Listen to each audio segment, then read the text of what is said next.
Hey, so this is my very first vlog. Welcome, hooray. It's Easter, so got on my bunny apron here, and what better thing to bake on Easter than hot cross buns? So that's what we're going to be doing today. So this I actually got as a gift, came in yesterday, and it's a tropical mixed fruit. Thought that would be nice, interesting flavor. So I already had this measured out, so that's going to go in my bowl. Then I have raisins, and these are mixed fancy raisins that I got from the bulk section at my grocery store. And some of them are really big, so you can see that I cut a lot of these raisins, that they were just too big, and I wanted a better dispersal in my buns. And then I have a nice apple juice. You can also, the recipe says use rum, but I already had apple juice here and open, so that's what I'm using. And so these gonna mix up, and then they get covered in saran wrap, and then microwave, heat everything up, and then they just get to sit again and kind of soak and get all that good juice in there. All right, so our fruit is cooled. Maybe we'll see our fruit is cooled. Maybe we'll see it's pretty glossy in there. It's nice and wet, soaked up a whole lot of, nice and wet, soaked up a whole lot of that juice. We're gonna set this aside. Don't eat it yet. I've measured things out for us. What we have here, this is our flour. I already got that set out. This is all of our spices and seasonings, and that includes baking powder, salt, cinnamon, allspice, brown sugar is in here. I like this recipe because everything goes in the bowl. We also have some instant yeast in the bowl. Good thing about instant yeast, you don't have to wake it up first. You can just toss it in, it'll wake up on its own. That's great.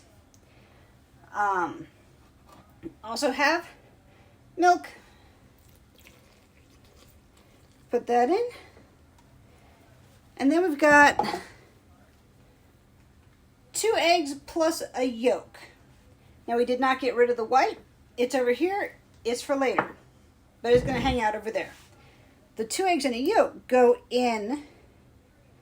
So everything at this point is in the bowl. And we're going to just put this onto a mixer. It's from the recipe. It sounds like it's going to be a really sticky dough. And for a sticky dough, you don't necessarily want to have your hands in it a whole lot because it's going to be all over your hands, everywhere.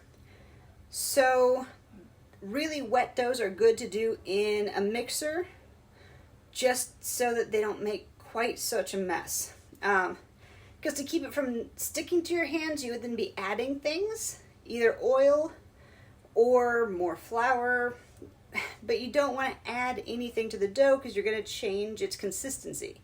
So instead, just use a mixer. That's usually the easiest. So I'm going to go ahead and put this on, and let's see. It says we're waiting for this to get soft and elastic, but it's not going to hold its shape. It's always going to be stuck to the bowl a little bit, which is why I say, looks like this is going to be a really wet dough. But we're going to go ahead and mix this up, and I'll show you what it looks like when it's done. All right, so our dough has had a chance to get puffy. It didn't really double or rise much, but it did puff up. So now we're going to divide it into, the recipe says 12 to 14 pieces. It also says that a heaping muffin scoop will work, and I happen to have one. Hooray! So I'm going to try that. And then it is more of a batter-ish than a dough, which means you can pull off and change, without really disrupting a whole lot at this stage, should you need to even things out. So we're going to go ahead and get these portioned out. After I scoop them, I'm going to scoop first, and then it says using grease hands, roll them each into a ball. But first I'm going to do my portions, then do the rolling after that. All right, so everything is shaped and in its final pan. It's going to rest for an hour covered before it bakes. So here they are, looking all pretty, and they should puff up to be bigger and just barely touching, or just about touching everybody, rather than just the few that are right now. And then we're going to bake. But let's let these have their hour rest. Nice and relaxed. Right, they're out. They're looking gorgeous. They're smelling amazing.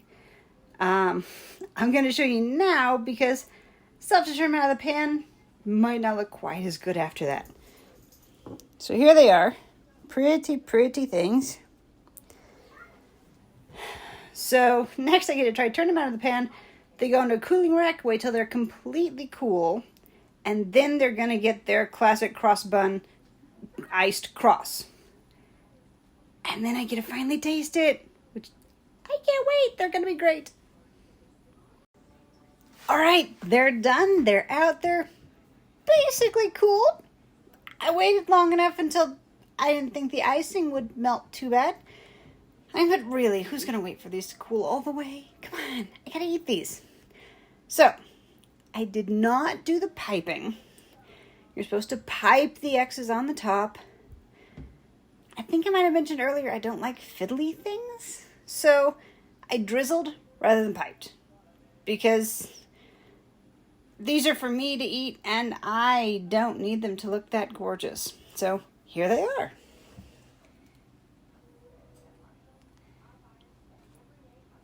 Beauty, beauty, beautiful things. Aren't they wonderful? Now I just have to hope that they taste as good as they look. All right, so we've baked, we've glazed, they've got their pretty tops on. Now it's time to taste. So hold that up. It's nice and thick. You can see the bits of fruit in there. How'd I do?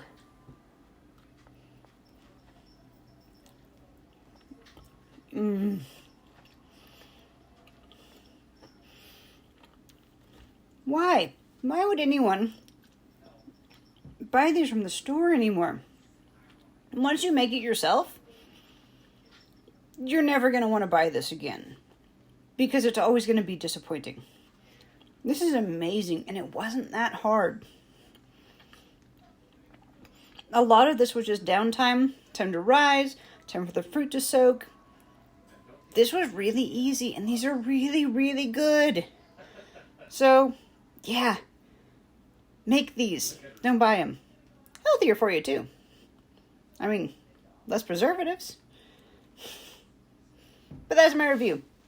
It's a great recipe, really easy to follow, nothing terribly fiddly.